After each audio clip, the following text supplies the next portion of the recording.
Because y'all never get over your ex. Yeah. You never get over your ex. I mean, And then when you get new people hollering at you, you're still worried about this one. Lord have mercy.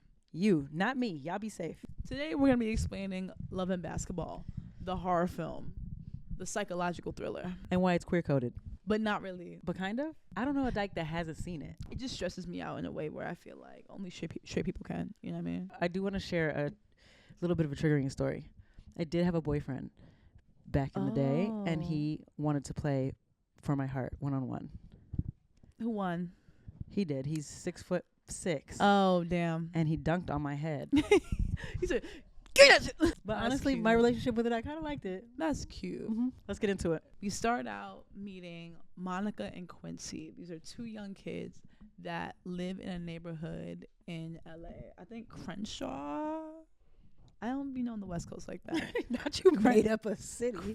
Angleshaw. Monica moves in the neighborhood and she's a little tomboy. They start out playing neighborhood basketball together, and initially they're beefing because he's a little insecure boy and she's a little tomboy that's beating his ass at basketball. I think that's the first marker of it being queer coded. Honestly. And at some point, the tomboy evolves into a full grown man. And she was walking around with her baseball cap. I was like, girl. So they beef a little bit.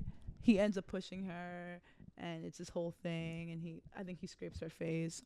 Then his mom makes him come over with a cake and apologize to her. Pushed her and scraped her face. Yeah, because he was mad he lost. Queer coded. How? Now I'm confused. The pipeline. I used to fight boys too. Now look at me. Fight. You look like you can fight. I can't really, for real. But you look like you can fight. I give, right? All you gotta do is do the choreography. I like to cosplay. So his mom makes him come over to apologize, and then they had this little banter, and she's like, "I'm gonna be the first girl in the NBA," and they do that little thing where he's like, "You know what? I hate you, but I like you. Do you want to be my girlfriend?" And she's like, "Okay." I'm like, gay coded. Gay coded. It's like, oh, I guess. Because who didn't dislike the person that they then fell deeply in love with? You're saying it's gay because she ends up falling in love with him? Yeah, she didn't like him. She didn't like him at first. That's so toxic. I don't think I've ever, if I don't like you, I don't like you. No, but we end up finding out like all the people that really dislike the queers are secretly queer. True. So maybe both. Okay, you know what? It's bisexual coded. Then they very quickly become a little couple for like all of 3 minutes, and then he's like, "You gotta ride my bike," and then she's like, "I don't want to ride your bike." She's like, "All right." He's like, "All right, you ugly," and then they fight, and that's it. And I was like, again, no, I'm gonna say, gay coded. A 3-minute long relationship. That's 3 months in sapphic time, sister. Listen, that's a long time. So then we move forward. They're in high school now. Right, mind you, they're neighbors. They've grown up together, and he's a basketball star of high school, which I understand because Quincy is played by Omar Epps, who's a bit of a short king, and I'm like, it's a movie. I don't like being lied to. He's a basketball star, also because his dad is was a basketball star. Now he's retired, and he's like a sports he's a recruiter now. He's really big mostly because his dad's like really big, and it makes sense. So then they're in high school. He's all cool. She's playing basketball.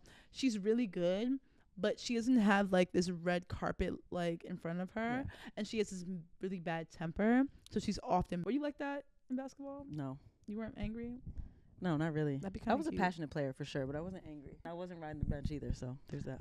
Hello. I actually don't believe that in sports ball. If you're good, they won't keep you on the bench because she's good, but her coach is mad at her because she's always mad. Well, sometimes coaches try to prove a point, you know. Do we not have the joint goal of getting the touchdowns? Excuse me? If I want as many home runs as possible. That's weird. Right? But either way, she's riding the bench. Not because she's bad, but because she has a temper. Bad temper. Yeah. And she's kind of a little jealous or resentful of Quincy because he gets to be aggressive, but because she's a girl, it's a whole thing. And this is why it's gay coded. You see what I'm saying? Explain. Because when your boo has a bad attitude, no playing time for you.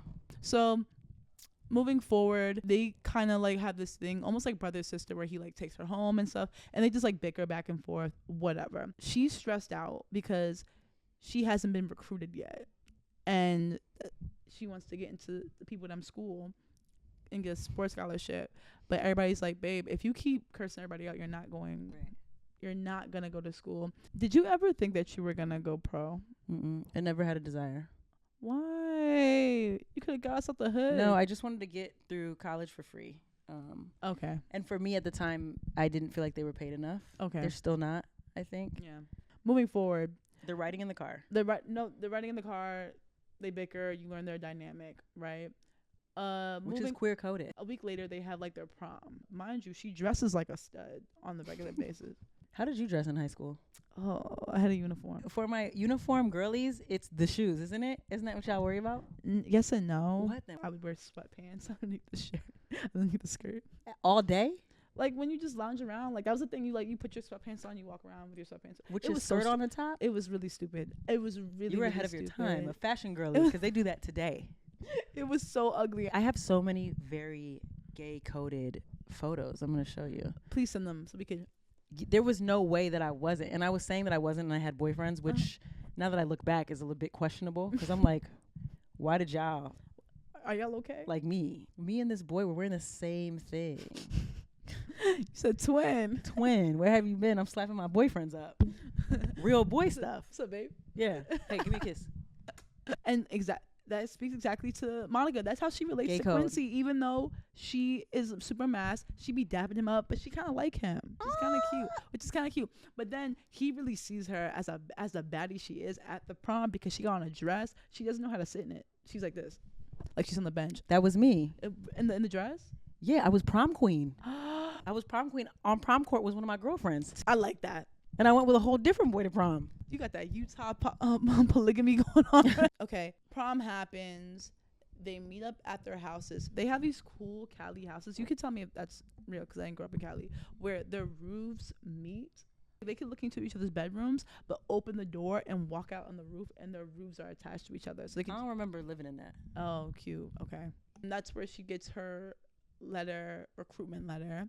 He reads it to her and says that she's been accepted. She got a scholarship. And of course, she's a ball player, so that makes her horny. So she's like, let's do it up here. Let's do it up here. And this is what I'm saying. This is why this is queer coded. Explain. Because I'm not sure. I don't know anything about straight people's business, but I don't think the straights is giving it up like that. Maybe they are. Feel free to let us know in the comments if you are. With a woman's work playing in the background? Come on. And that's why it's gay coded. Yeah. Yeah, that was cute. You know who streamed Maxwell the most? The lesbians. I actually don't think that's a love song though, is it? What's it about? I don't know. I think it's actually sad. Feel free to let me know, but I don't actually think it's Maxwell. And that's also gay coded. We love to use the wrong song. We don't actually know what the song means. It just sounds good. Who is that girl I see? Like, girl, are we humping and bumping to Mulan? They hump and bump. It's cute. Now they're officially in a relationship. We fast forward. They're in college together. They do cute things. Like they play strip basketball, where every time they make in the dorm room. Queer coded. Yep. Every time they make a basket, they drop something. Sign me up. What? Strip anything. We make strip out of anything. Strip Uno. Come on now. Go fish. She's kind of struggling because she doesn't have this red carpet laid in front of her, and he's succeeding because he's a star basketball player. Things start to shift when she works her ass off and becomes really she becomes a star in her coach's eyes, and she's doing a good job, right? But because she worked for it. However, he starts to slip when something happens. He discovers that his dad has been cheating on his mom and has gotten another woman pregnant. And his dad is his hero. So he's super crushed. And I'm like, Omar, calm down. What happened was he tells his girlfriend, right? He's like, I'm really torn up about it. When you sit down with your partner, you're like, I need to rant about something I'm sad about. And then it's like 11 o'clock, and she's like, my coach has me on curfew. Like, I have to go, but I can call you in my dorm. And he gets very upset with her. He was like, you're not there for me. Gray coded. Say more. You've heard me rant for 3 hours, and you have to leave in 5 minutes. You don't love me. So that feels gay coded to you. So he's all upset. He's not making no more touchdowns. Probably shouldn't explain basketball anymore. Why? So he starts doing really bad at his sport is all that team is trying to say. He does this weird thing. I feel like this is straight coded, where she's doing so well and he's doing so poorly, and his ego is hurt. Instead of being honest and vulnerable, he basically just cheats on her. Straight. Have you lost your mind? When she finds out he cheats on her, she's just like, what are you doing? And he's like, it's your fault. You forgot to be there for me. And that's gay coded. Let's just take it 3 seconds back where she's like, let's work through this. Gay coded. We always want to work through a thing. Over communicative. Yeah. She's a stud. Oh my God. She's a stud with a straight man. And when she tries to work it through and say, you know what? You cheated on me, but I need to know that you're not going to do this every time you feel neglected. He's like, well, I am. So let's break up. And this is all because his ego was hurt. So then moving forward, we're in like the last bit of the movie. He declares for the draft. He goes into the draft at like 20 years old. And then she starts to play overseas. She's killing it overseas, but she's lonely, and she's still thinking about this man. And that's gay coded. Because when do you ever get over an ex, huh? Come here. When? Cuando? Explain to me slowly, Linda. Okay, bilingual. You know, ya tú sabes. Feliz Navidad. Period. Ocho cinco. You never get over your ex. I mean, and then when you get new people hollering at you, you're still worried about this one. Lord have mercy. You, not me. Y'all be safe. She is so depressed that she gives up her career in basketball. Gay coded. The depression. Oh yeah, depression is very gay coded. Giving up your career to chase love is gay coded for somebody. She works at the blood clot bank. Shout out to people who work in the, but like I'm like, to go from being a basketball star to a career that you clearly are not passionate about, you must really love this man. Sapphic story. She would have been happier with a woman. High key with this man. Oh my God, would treat her so much better. He ends up being in the Lakers, and then he gets injured. He tore his ACL. Relatable content. Oh my God. She goes to visit him, and he's like, yo, you look good. Like, good to see you. And she's like, good to see you too. And they have this moment, and then in walks his fiance. His fiance is the Antichrist herself, Tyra Banks. Oh my gosh, while we're on it. All this extra stuff happens, this back and forth, blah, blah, blah. And eventually, Sanaa Lathan, who's Monica, goes to his house late at night and says, I still love you, and I know you still love me too, and I want to play you for your heart. Gay coded. Sister. We always pull up with grand gesture, grand announcement. I love you, and I know you love me. He's resistant all the way. I kind of like it. I kind of like the tension. I kind of like how he dunked on her. I think I'm reliving something that I experienced with my ex-boyfriend. But like your ex-boyfriend dunked on you because he loved you. But yeah, then the movie is they live happily ever after. It goes in the future. She's in the WNBA, thank God. He's a stay-at-home husband, and they have a baby. And I'm like, that's cute. So she's taking care of this man? Ah! Gay coded. How? I don't know. I just want to say, I just thought it was the time to inject that. Also, a mask taking care of a baby. Gay coded. I guess. But it's a psychological horror film that should be NC-17 and banned in 17 countries. Love and basketball. Studs, stop dating the men.